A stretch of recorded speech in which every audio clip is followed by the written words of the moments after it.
সিম card কিমান সময় বন্ধ কৰিব পাৰি জানেনে? কিমান দিন সিম কাৰ্ড বন্ধ ৰাখিলে সক্ৰিয় হৈ থাকিব?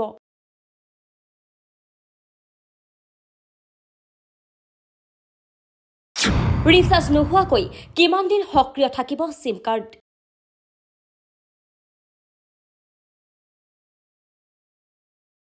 আজিকালি প্ৰতিজন ব্যক্তিৰ হাতত এটা মোবাইল ফোন আছে আৰু ইয়াৰ বাবে সিম কাৰ্ড লাগে।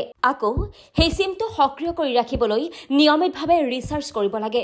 কিছুমানে একাধিক সিম নম্বৰো ব্যৱহাৰ কৰে, কিন্তু প্ৰথম অৱস্থাত বেছিভাগ মানুহেই মাত্ৰ এটা সিম ব্যৱহাৰ কৰে আৰু এনে পৰিস্থিতিত বহুতে দ্বিতীয় নম্বৰটো ৰিচাৰ্জ কৰিবলৈ পাহৰি যায়। আচলতে যদি দ্বিতীয় নম্বৰটো বহুদিনলৈ বন্ধ হৈ থাকে তেন্তে কোম্পানীয়ে আন এজন ব্যক্তিলৈ ট্ৰান্সফাৰ কৰে, ফলত আপোনাৰ প্ৰয়োজনীয় নম্বৰটো আন কাৰোবাৰ হ'ব পাৰে। কিন্তু বহুতে নাজানে যে সেই নম্বৰটো কিমান দিনলৈ ৰিচাৰ্জ নকৰিলে আন কাৰোবাৰ হ'ব পাৰে। এতিয়া সেই বিষয়ে জানো আহক।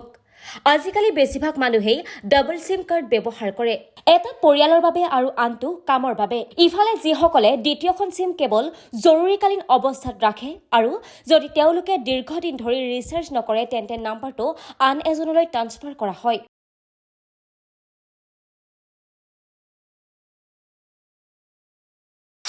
কোম্পানীয়ে সিম ট্ৰান্সফাৰ কৰাৰ আগতে বহু গুৰুত্বপূৰ্ণ কাম কৰে।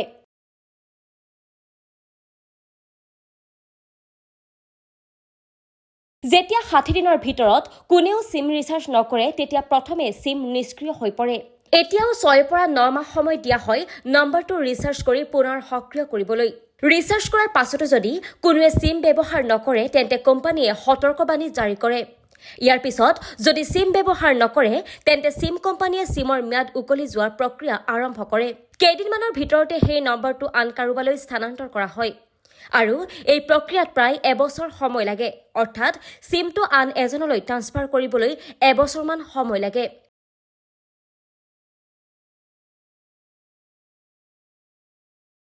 News desk report, times media 24।